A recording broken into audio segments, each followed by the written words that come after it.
Bonsoir à tous. Cette semaine dans l'Église du Monde, nous revenons sur le Gabon où la situation reste tendue 6 mois après l'élection présidentielle ayant reconduit Ali Bongo au pouvoir. Ce scrutin reste contesté par son principal opposant, Jean Ping, qui se considère toujours comme vainqueur. Alors situé en Afrique centrale, ce pays d'1,7 million d'habitants est frontalier avec le Congo-Brazzaville, le Cameroun et la Guinée équatoriale. Il compte environ 75% de catholiques. Alors si les violences se sont apaisées, eh bien des grèves se poursuivent dans le pays. Quel est le climat sur place? Pour en parler, j'ai la joie d'accueillir l'abbé Bruno Ondo Minsa. Père, bonsoir. Bonsoir.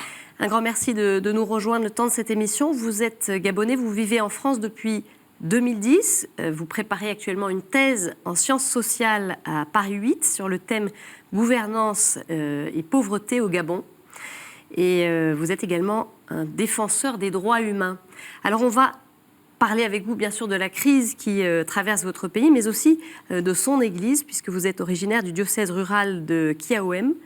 Oui. Et je le prononce pas très bien sans doute, voilà. Et vous avez passé près de 9 ans en paroisse. Vous nous raconterez comment les chrétiens vivent dans votre région. Mais revenons tout d'abord à la crise politique et sociale qui secoue votre pays. Rappelons brièvement les faits. On avait déjà parlé, nous, sur ce plateau du Gabon. C'était en octobre, peu après les élections. Donc les élections qui ont eu lieu le 27 août 2016. Le 31 août, les résultats annonce la victoire d'Ali Bongo. Et là, des violences éclatent dans plusieurs villes du pays.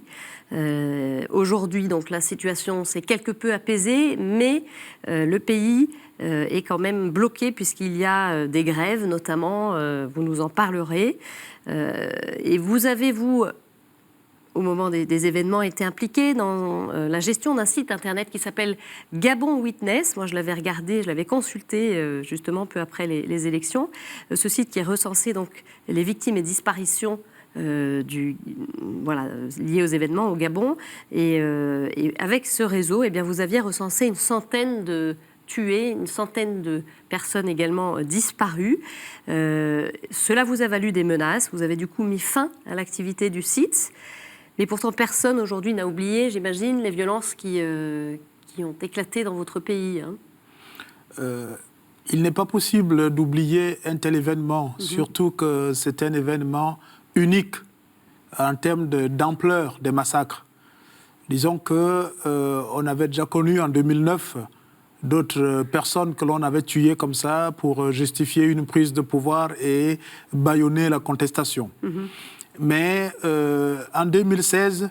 ça a pris une autre dimension? Ça a pris une autre dimension. C'était de loin beaucoup plus important. Il y a certaines scènes que j'ai vécues personnellement parce que j'étais sur le terrain à Libreville, en famille, où les voitures de l'armée sillonnaient les quartiers, ouvraient le feu sur des jeunes qui étaient dans les quartiers. C'était inédit dans l'histoire du Gabon. Et donc, dans les cœurs de beaucoup de Gabonais, ça saigne encore et je ne pense pas que ça puisse finir aussitôt. D'accord. Alors, on parlait de ces victimes, ces disparus. Aujourd'hui, est-ce qu'on peut dire combien il y en a? Il est difficile de dire avec exactitude le nombre de victimes qu'il y a eu au Gabon. Pour une raison simple, c'est que beaucoup de familles et même beaucoup d'individus qui ont été victimes ont une peur sérieuse de faire du témoignage. Et nous pensons même qu'il y a des familles ou des individus qui ont été menacés. Parce que nous avons été en échange, en discussion avec pas mal de familles, avec pas mal de personnes qui promettaient envoyer les certificats de décès, qui promettaient envoyer des éléments probants pour... voilà, et à la dernière minute, non seulement n'osaient plus communiquer, et après, en off, on a eu justement d'autres échanges où les personnes avouaient que c'était trop dangereux pour elles de pouvoir dire quoi que ce soit, parce qu'il y a pas mal de réseaux sociaux au niveau du Gabon qui sont, ou des téléphones qui sont sur écoute. Donc c'était exposer à leur tour leur propre vie.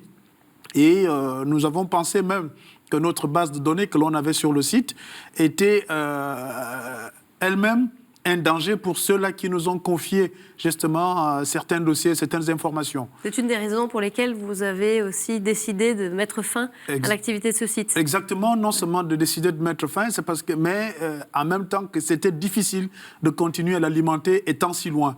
Oui. Les gens ne pouvaient facilement se confier, faire confiance que si on était sur place. Et assez discrètement, pouvaient nous confier certains éléments, on pouvait accéder à certains témoignages, mais via des communications modernes, les gens redoutaient que ces communications ne soient interceptées. Bien sûr.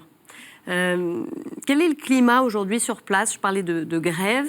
On va voir justement des images, et vous allez nous les commenter, de manifestations de jeunes suite à des grèves étudiantes, donc des écoles qui n'ont pas repris, je crois. Dites-nous un petit peu, c'est quoi le climat en ce moment? Disons que les grèves, c'est ce qui apparaît dans les médias. Oui. Mais il y a quelque chose de plus fort que les grèves.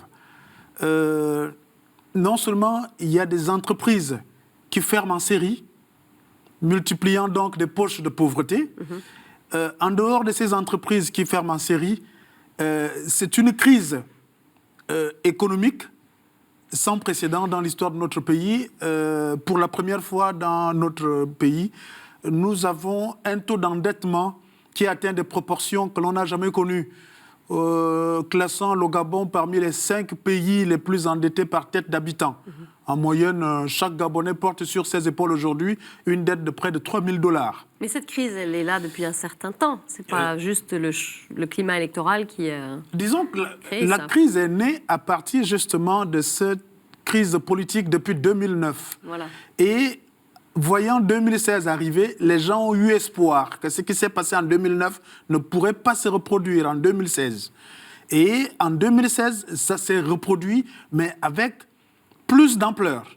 Et ça, la réaction des Gabonais a été celle propre à un peuple qui a connu une espèce d'accumulation de frustration. Parce que depuis quelques années, la marmite Gabon, ça bouillonnait depuis longtemps. Et ce couvercle qui a sauté lors des élections présidentielles, et qui d'ailleurs aujourd'hui, comme vous le disiez tout à l'heure en parlant des grèves, qui ne se limite pas seulement au niveau des grèves des élèves. Les 3/4 de l'administration gabonaise aujourd'hui sont en grève. Les 3/4 de l'administration. Le pays est mal. Ça ne travaille nulle part au Gabon en ce moment. Évidemment, c'est pour cela que tout le monde en appelle au dialogue, parce que tout le monde se rend bien compte que l'on ne peut plus avancer, ça ne peut aller nulle part. Ça n'arrange personne. Je vous le disais, on allait voir des images donc, de manifestations de lycéens. On va les commenter juste après. On regarde.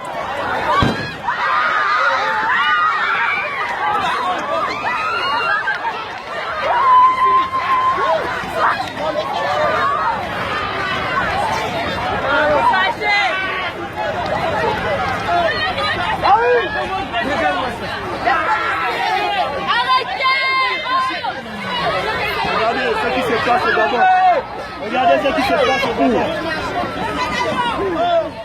Alors dites-nous un petit peu, Père, ces images qu'on vient de voir, de quoi s'agit-il? Qu'est-ce qui s'est passé? Alors ce qui s'est passé, c'est que depuis bientôt 3 mois, des élèves gabonais ne vont pas à l'école. En dehors de ça... Est-ce qu'il y a une grève des enseignants, c'est ça? Il y a une grève des enseignants. La grève des enseignants s'explique par quoi? La grève des enseignants s'explique par le fait que l'État doit énormément d'argent aux enseignants. Et sous prétexte qu'il n'y a pas d'argent, pourtant, l'État prend plaisir à organiser des compétitions, des jeux.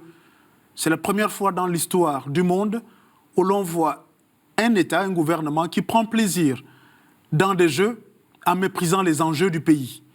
Et donc, dans la capitale du Gabon, on trouve des élèves assis à même le sol, des effectifs pléthoriques. Et donc, des enseignants ont refusé de continuer à travailler dans ces conditions tout en exigeant le paiement de ce que l'État leur doit. Parce que l'État ne peut pas prétendre dire qu'il n'y a pas d'argent et organiser des jeux. Père, je voudrais juste revenir sur ces images quand même qui sont assez fortes. On a vu ces élèves qui couraient dans les rues.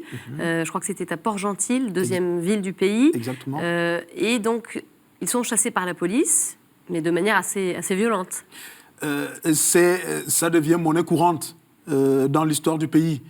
l'idée, c'est tout simplement de bâillonner toute tentative de révolte qui pourrait se manifester. À la limite, d'ici là, peut-être qu'au Gabon, les citoyens seront bientôt interdits de pleurer leur mort. Et d'ailleurs, je crois qu'on l'a connu après les élections de 2016. Et c'est pour vous dire l'ampleur de la répression qui règne dans le pays aujourd'hui. C'est presque inimaginable que des élèves qui revendiquent de façon pacifique qu'ils repartent à l'école, que l'État puisse leur payer leur bourse. En réponse, c'est la répression. Ça risque d'être une année blanche. Ça ne va pas être la première année au Gabon. Il y a des années qui ont été validées au Gabon avec à peine 5 mois de cours. Et pour cette année-ci, nous en sommes déjà à près de 3 mois sans cours dans tout le pays. Et l'État s'arrange toujours, comme d'habitude, à rafistoler des brèches pour valider des années. Mais bon, c'est une jeunesse qui est en train d'être sacrifiée. Vous regardez cette crise, de quelle manière? Père, vous êtes ici, vous êtes loin, mais vous avez quand même un lien avec votre pays, vous y retournez régulièrement. Comment vous voyez, vous, les événements? Ça vous inquiète, j'imagine? J'ai jamais été loin du Gabon. Je n'ai jamais passé un jour sans être en contact direct avec le Gabon. Tout mon cœur y est. Et il est très difficile, pour moi comme pour tout citoyen qui aime son pays, de voir ce qui se passe au Gabon aujourd'hui. Et ce que je pense pour le pays, c'est qu'à un moment donné, la situation de crise actuelle ne profite absolument à personne, ni à celui qui tient absolument à se maintenir au pouvoir, ni à celui qui veut accéder au pouvoir.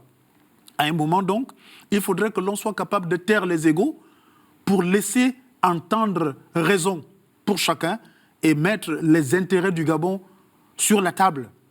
Et c'est ce qui pose le problème aujourd'hui. Et quand on voit les enjeux de notre pays, la direction qu'est en train de prendre le Gabon, c'est une grosse douleur pour notre génération. Parce qu'on ne sait pas le Gabon de demain, de quoi il sera fait. C'est l'incertitude. Alors, il y a un dialogue national voulu par Ali Bongo qui débute ces jours-ci. La majorité et une partie de l'opposition doivent y participer, à l'exception notable de Jean Ping. Bruno Ben Moubamba, vice-premier ministre du Gabon, était de passage à Paris ces jours-ci pour venir défendre ce dialogue souhaité par Ali Bongo. Cet ancien opposant a depuis rallié le gouvernement. Nous lui avons demandé quel regard il portait sur ce dialogue. Voici sa réponse.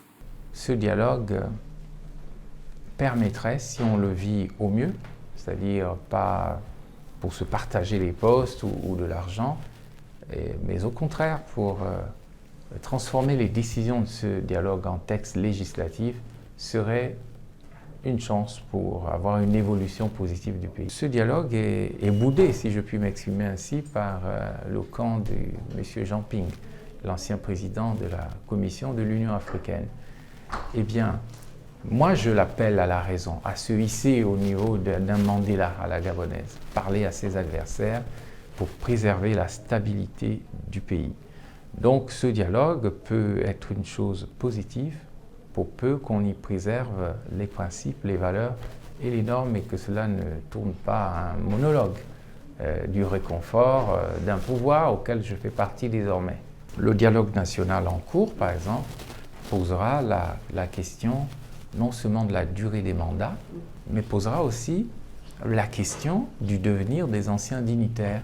Quand on quitte le pouvoir, qu'est-ce qu'on devient? On finit forcément au tribunal pénal international. On ne peut plus aller à la pêche tranquillement, sans recevoir une balle dans le dos. Il faut tenir compte en même temps et de la peur des anciens dignitaires qui s'accrochent au pouvoir par crainte d'être attaqués. Il n'y a pas que ça, mais ça compte aussi pour l'humaniste que je suis. La crainte des anciens dignitaires. Il faut donc des systèmes qui permettent aux uns aux autres de continuer de vivre dans le même pays, quels que soient les changements. Une réaction, Père, sur ce que vous venez d'entendre? Oui, je suis ravi d'entendre Bruno Ben Moubamba, qui est un compatriote pour qui j'ai de l'estime, défendre un dialogue que lui-même a commencé à promouvoir aux côtés de l'opposition depuis 2011, et il savait très bien que le pouvoir depuis 2011 a systématiquement refusé de dialoguer. Les arguments qu'il donne pour justifier ce dialogue, entre autres les réformes institutionnelles au niveau du pays, croyez ça ? Les négociations politiques, j'ai envie de dire, il sait lui-même en nous disant que c'est une bonne blague, pour la seule et simple raison que le pouvoir actuel n'a pas besoin de dialoguer pour initier des réformes. Donc ils savent exactement qu'est-ce qu'il y a lieu de faire. Depuis que M. Ali Bongo est là, par exemple, il a déjà changé plus d'une fois la Constitution. Il a déjà modifié plusieurs textes. Donc c'est pour faire bonne figure que Ali Bongo fait ça ? Justement, en fait, les élections de 2016, lorsque le Gabon organisait ces élections, le pouvoir savait que l'opposition y irait en ordre dispersé. Et dans une élection à un seul tour, le premier, même s'il n'a que 10% du taux de suffrage, il prend le pouvoir. Oui. Donc, avec une opposition dispersée, le pouvoir actuel était persuadé qu'il gagnerait les élections haut les mains. C'est pour cela qu'ils ont ouvert grandement les portes du pays aux observateurs.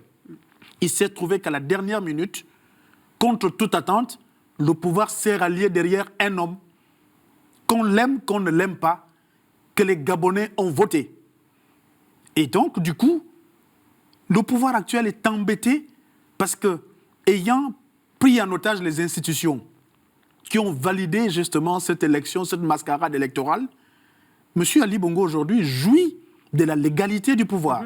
Mais sa conscience, il n'est pas tranquille parce que la légitimité pose problème. Donc, inviter au dialogue, se battre pour la cause du dialogue, c'est pouvoir mettre justement ceux-là qui l'ont battu dans les urnes sur la même table pour accepter le principe qu'il devient désormais le chef de l'État et que la communauté internationale l'admette pour accompagner son mandat.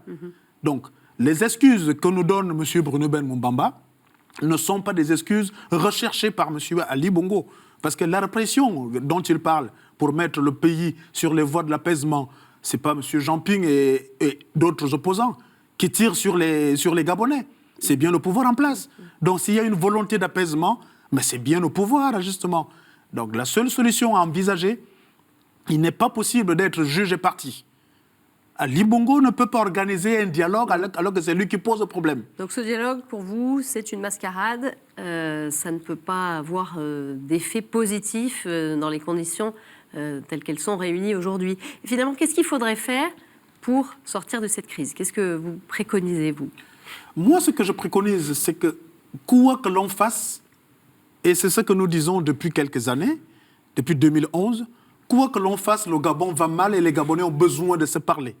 Il se trouve tout simplement et très malheureusement que ceux qui invitent au dialogue aujourd'hui sont, d'une part, M. Ping, qui a déjà organisé son dialogue, qui jouit de la légitimité des Gabonais parce qu'ils l'ont élu, et de M. Ali Bongo, d'autre part, qui jouit de la légalité parce qu'il est installé au pouvoir par les institutions. Chacun veut organiser son propre dialogue, mais pas dialoguer. Les deux se ensemble. discutent le pouvoir. Il y a un qui veut accéder au pouvoir et l'autre qui protège son pouvoir.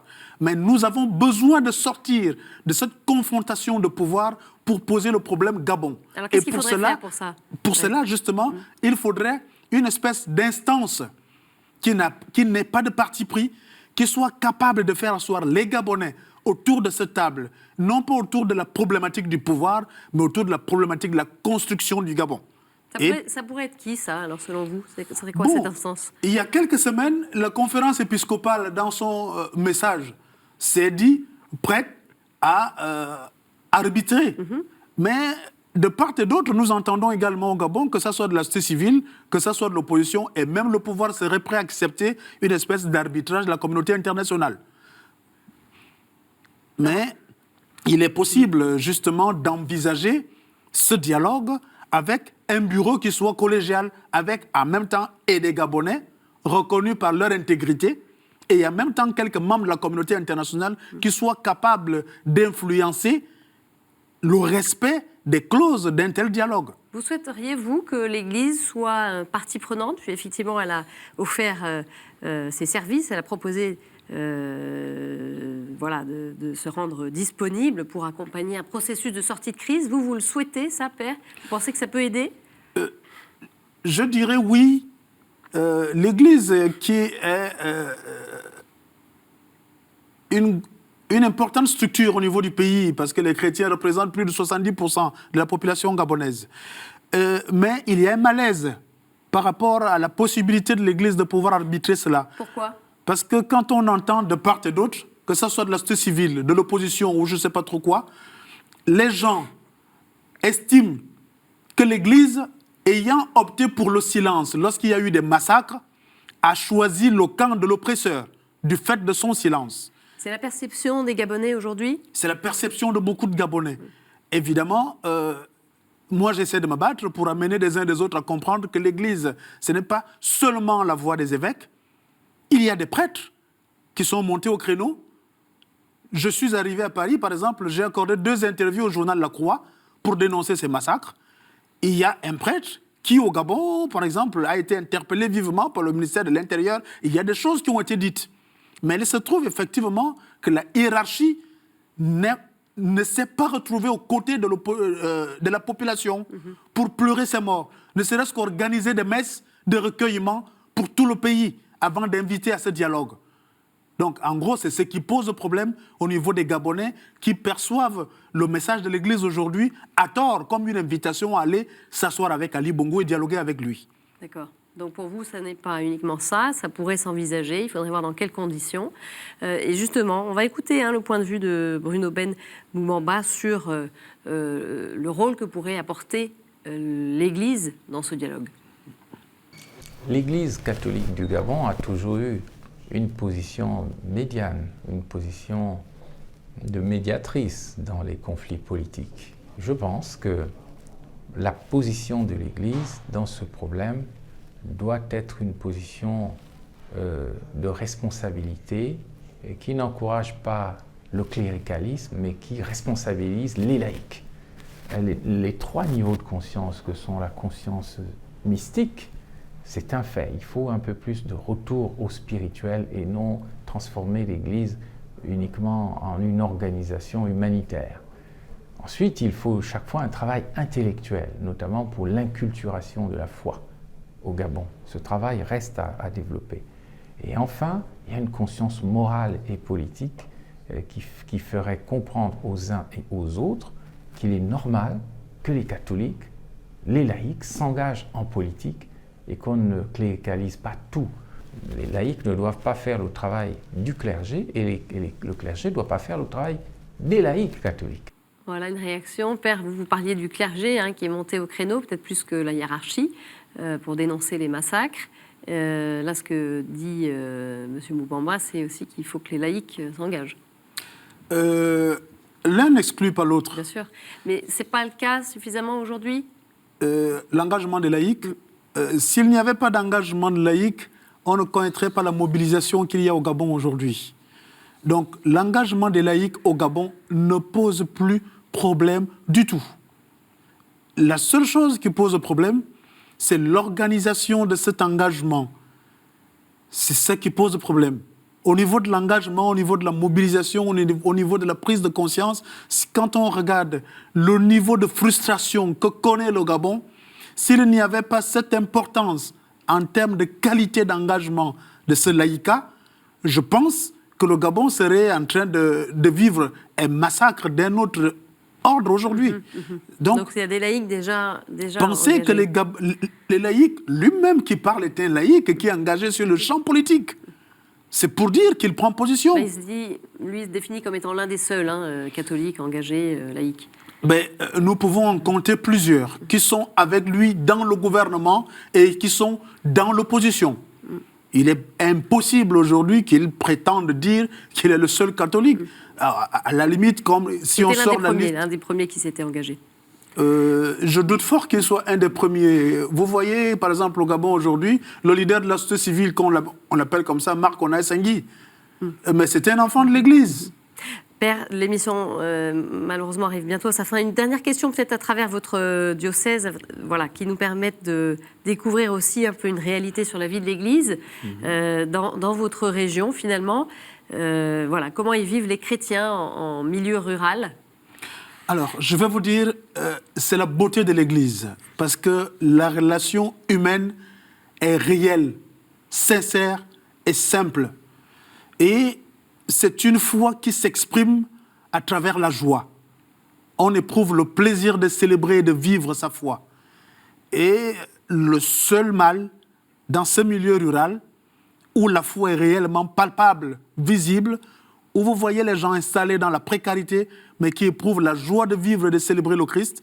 Le seul mal, c'est tout simplement le mal de tout le pays, où les soutiens à l'international qui pourraient accompagner et soutenir ces communautés dans des petits projets, de développement. On se plante dans les statistiques officielles du pays en disant « le Gabon n'a pas besoin d'aide ». Et malheureusement donc, ces chrétiens sont abandonnés, mais célèbrent quand même dans la joie leur foi en Jésus-Christ.